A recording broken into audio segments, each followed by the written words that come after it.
नमस्कार मित्रों, मैं सच्चिदानंद मिश्र एक बार फिर स्वागत करता हूं आप लोगों को हिमालनी टीवी यूट्यूब चैनल में। मित्रों, मैं आज एक अलग विषय लेकर आपके समक्ष आ रहा हूं। जैसा कि अभी बहुत ही चर्चा में है, भारत में सबसे ज़्यादा चर्चा में एक फिल्म बनी है। उस फिल्म को लेकर पूरे भारत में तहलका मचा हुआ है। फिल्म की लागत बहुत कम है और 14 करोड़ में बनी यह फिल्म एक ही बार अब 100 से ऊपर जा रही है। और इस फिल्म को बहुत बड़े बड़े प्लेटफॉर्म नहीं मिला, लेकिन जो छोटा ही प्लेटफॉर्म मिला है उसमें बहुत ही प्रसिद्धि कर ली है। तो आखिर ये होगा क्यों नहीं? आइए, मैं नेपाल के परिप्रेक्ष्य में और आज नेपाल से बोल रहा हूँ। उस फिल्म पर मैं क्या बोल पाऊँगा मुझे नहीं मालूम, लेकिन कुछ भी थोड़ा बहुत समीक्षा करने की मैं कोशिश कर रहा हूँ। नेपाल में आखिर एक हफ्ता हो गया ये फिल्म नहीं आई और आज से पता चल रहा है कि नेपाल के हॉल में लगाया जाएगा। इस पर भी विवाद था कि यह फिल्म नेपाल में क्यों लगाया जाए। यहाँ लगाने पर बहुत सारे लोग हैं जिनका कि बहुत सारा करतूत का पर्दाफाश हो जाएगा। आखिर भारत में 32 वर्ष बाद यह फिल्म बनी है, जो कि कश्मीर में हुए मानवता के खिलाफ अत्याचार को केंद्रित रखकर यह बनाया गया है। और 32 वर्ष बाद अब लोगों में जागरूकता बढ़ रही है। लोग जानने की कोशिश कर रहे हैं कि आखिर कश्मीरी पंडितों के साथ ऐसा क्यों हुआ। जी हाँ, यह फिल्म का नाम है the Kashmir files. The Kashmir files, ये विवेक अग्निहोत्री डायरेक्टर हैं और इसमें प्रमुख भूमिका में पल्लवी जोशी और अनुपम खेर, इन तीनों की भूमिका है। और इसी को लेकर पूरे भारत में यह चर्चा में है। हाँ, नेपाल में थोड़ा देर हो गया, क्यों नहीं लाया गया। और सबसे बड़ी बात क्या है कि एक हफ्ता से ज़्यादा हो गया है, नेपाली मीडिया ने इस संबंध में लिखने की कोई हिम्मत नहीं की है। इस पर चूं शब्द अभी तक नहीं आया है कि कश्मीर फाइल क्या है। चूंकि स्वाभाविक है, इसको लाने में इतना विलंब क्यों हुआ, तो यह सबको मालूम है कि वैसी घटना, ठीक है, ठीक उसी तरह की घटना नहीं, लेकिन नेपाल में से कई घटनाएं हुई हैं जो कि जिसका कि अभी तक कुछ पता नहीं चला है। आंखों के सामने जिन लोगों को पकड़ कर ले जाया गया, उनका पता अभी तक पता ही नहीं चला। मैं कितना का नाम गिनवाऊंगा। मैंने देखा है डॉक्टर लक्ष्मी नारायण झा जनकपुर से बेपत्ता है, अभी तक नहीं पता चल रहा है। और इस तरह के कई लोग हैं जिनको मरवा दिया गया है, उसको कुछ जानकारी नहीं दी गई है अब तक। अगर आपको बता दें तो 12 हजार नेपालियों को मारकर, और उसके नेता अभी सत्ता में है, नेतृत्व संभाल रहे हैं। तो आखिर भय तो उनको भी है कि अब पर्दाफाश होगा इसका। अभी एक नेपाल में एक गीत एल्बम आया है प्रकाश सपूत का, उसको लेकर, प्रकाश सपूत को लेकर चारों तरफ तहलका मचा हुआ है। और वैसे में ये फिल्म आ जाए, लेकिन खुशी की बात है जो मैंने आज पता किया है, उसमें यही पता चला है कि द कश्मीर फाइल्स आज से काठमांडू में और नेपाल में लग रहा है। तो यह नेपालियों के लिए खुशी की बात है। हम देख सकते हैं कश्मीर में क्या हुआ नहीं हुआ। आइए इसके बारे में कुछ विस्तृत जानकारी हम लेते हैं। चूंकि यह द कश्मीर फाइल्स दिल को झकझोर देने वाली कश्मीरी पंडितों की दर्द भरी कहानी है। इसमें मैं सैल्यूट करता हूं इसके डायरेक्टर विवेक अग्निहोत्री, पल्लवी जोशी और अनुपम खेर को, जिसने ये हिम्मत की है ये फिल्म बनाने की। हर कश्मीरी को यह फिल्म देखना चाहिए, हर बच्चों को दिखाना चाहिए। ये है विवेक अग्निहोत्री की जुबानी। वो बार बार कह रहे हैं कि जब मैंने यह फिल्म बनाया तो मैंने कश्मीर के लिए नहीं बनाया, यह फिल्म मैंने बनाया तो इसमें पूरा भारत है और भारत से भी ज़्यादा मानवता है इसमें। जो ये देखने के बाद अब कश्मीरी पंडित जो है और जो मेंबर वहाँ से भागे हुए हैं, अब देखते हैं तो थोड़ा बहुत उनका मनोबल बढ़ता है। फिर भी अभी उनको ये भरोसा नहीं हो रहा है कि हमको कश्मीर हम जा पाएंगे और हमको वहाँ पर हमारी पुरानी संपत्ति मिल पाएगी। मैंने कल ही एक महिला का इंटरव्यू सुना, उसने स्पष्ट रूप से कहा कि मैं देखती रह गई, मस्जिद में लोग नमाज पढ़ने जाते थे लेकिन नमाज के बाद वो केवल लड़कियां गिनते थे और कि वो लड़की मेरी है, वो उसकी पत्नी मेरी है, और खुद बाट बखरा करते थे। ये है कश्मीरी पंडितों की कहानी। अब ऐसी बहुत सारे एग्जाम्पल है जिसमें कि कश्मीर की बेटी खुद के पिता को बेवस्त्र करके और उसको नंगा करके उसका दाह संस्कार करके वह लड़की यहाँ वापस आई है। इस पर ये फिल्म बना हुआ है। 32 साल हो गए इस घटना को, लेकिन अब तक किसी को हिम्मत नहीं हुआ कि इस पर कोई फिल्म बने। 7 लाख लोग बेघर हो गए हैं वहाँ से। तो अगर अभी जो वहाँ पूछा जाता है तो कहता है कि ये 7 लाख लोग बेघर हैं, यही आत्मनिर्भर भारत का एग्जाम्पल है, उदाहरण है। मित्रों, मैंने इस पर कुछ लोगों की प्रतिक्रिया जानना चाहा और जो कि मैंने इससे लिया है आपको मैं बता दूं। इसका निचोड़ एक शेर में व्यक्त किया गया है। अदब के नाम पर महफिल में चर्बी बेचने वालों, अभी वो लोग जिंदा हैं जो घी पहचान लेते हैं। इसका निचोड़ इस फिल्म का यही है। मैंने कल ही एक प्रतिक्रिया नोट किया था। जो प्रीति पांडे हैं वो बहुत ही अच्छा विश्लेषक है और उनका कहना है कि भारत को देखना है तो यह सिनेमा हॉल में जाइए। उन्होंने अपनी प्रतिक्रिया दी है।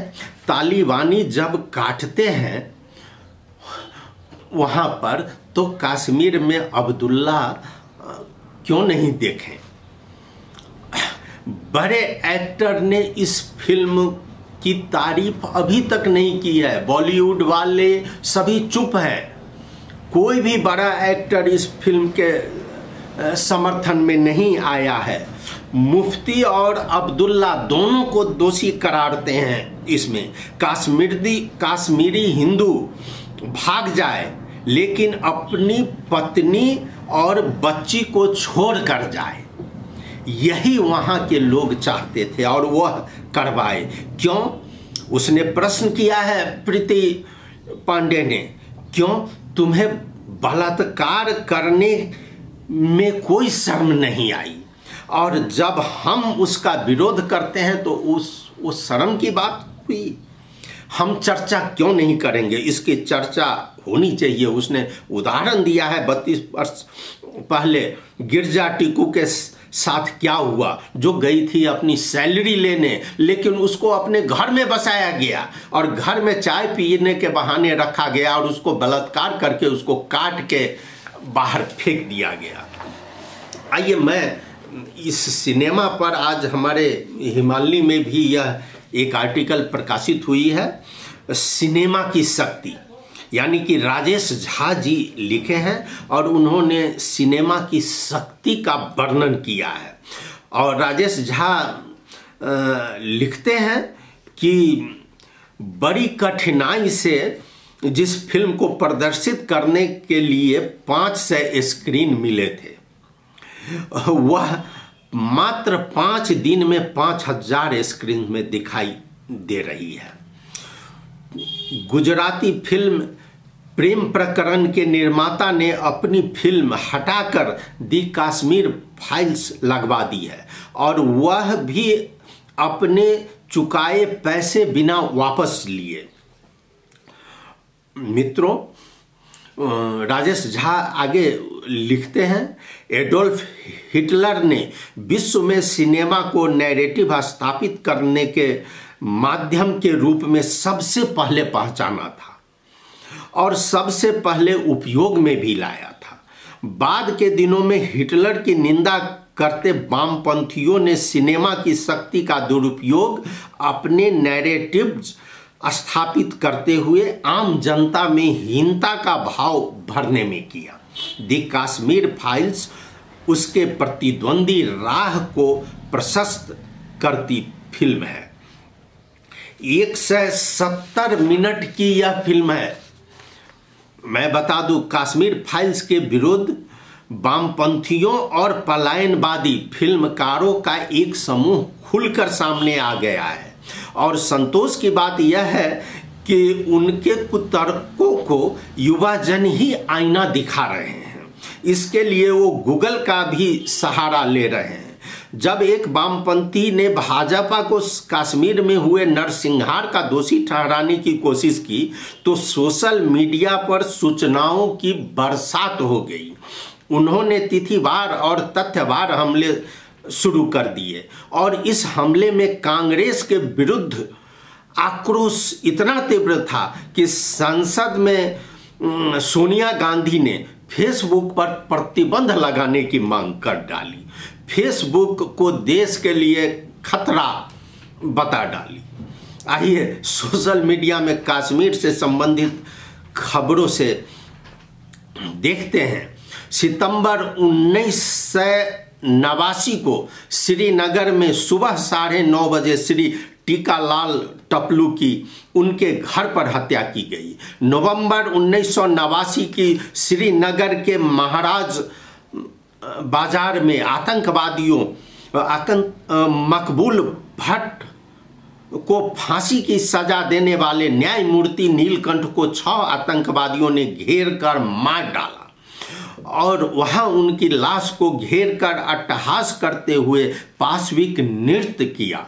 उसके बाद एक के बाद महत्वपूर्ण कश्मीरी हिंदू लोगों यथा नीलकंठ गंजू, प्रेमनाथ भट्ट के एक गंजू, लासा कौल, गिरजा टिक्कू, सरला भट्ट समेत, जो कि ये सरकारी रिपोर्ट में है, इतना ही नहीं हजारों हिंदू मार दिए गए, बलात्कृत हुए। वहाँ की सरकार और राज्य की राज्यपाल हाथ पर हाथ धरे बैठ रह गई। ये सारे विषय, उनसे जुड़े प्रश्न युवाजनों ने थोक के भाव में पूछने शुरू कर दिए हैं।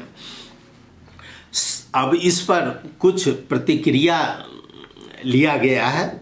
समाज सेवी सुरेंद्र कुलकर्णी लिखते हैं, आज तक जो नहीं हुआ वो आज हो गया। फिल्मों का रेटिंग देने वाले द कश्मीर फाइल्स फिल्म को 10 में 10 रेटिंग मिली है।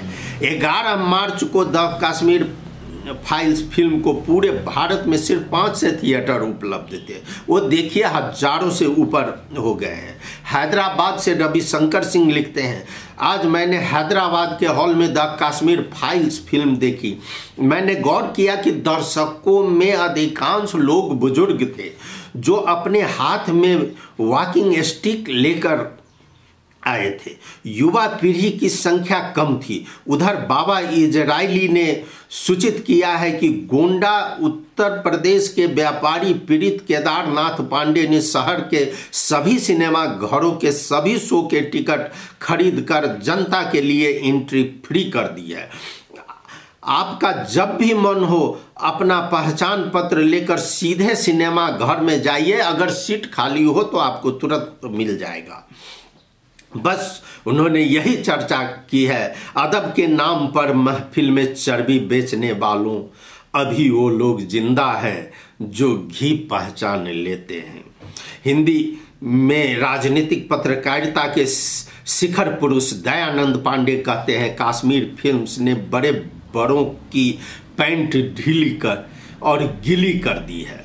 मई 1914 में सेकुलरिस्टों की टोपी उतारी थी, 19 में कमीज उतारी और अब 24 आने में समय है। अचानक कश्मीर फाइल्स ने सबकी पैंट ढीली और गीली कर दी है।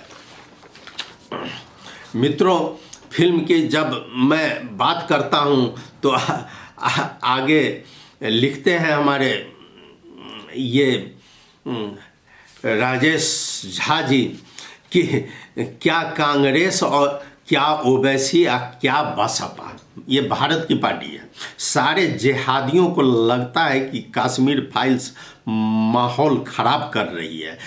संसद में बैठे जिहादियों ने यह कश्मीर फाइल्स का मामला उठाया। ओवैसी और दानिश ने भी जब नरसंहार कर रहे थे कश्मीरी पंडितों का, तब माहौल कैसा था। अंजुम रहबर का एक शेर याद आता है, आईने पर इल्जाम लगाना फिजूल है, सच मान लीजिए चेहरे पर धूल है। फिकर नॉट बेटा लोगों, अभी पैंट भी उतरेगी, जल्दी उतरेगी, अभी सारी फाइल्स तो आने दीजिए, हिसाब किताब होने दीजिए। प्रसिद्ध गांधीवादी और गांधी मार्ग के पूर्व संपादक राजीव बोरा लिखते हैं, एक मित्र ने कश्मीर फाइल पर संक्षिप्त टिप्पणी मांगी, जबकि विस्तार से इस पर कहने की ज़रूरत है। चाहे फिल्म नहीं देखी है, कश्मीर काफ़ी करीबी से देखा है हर तबके को।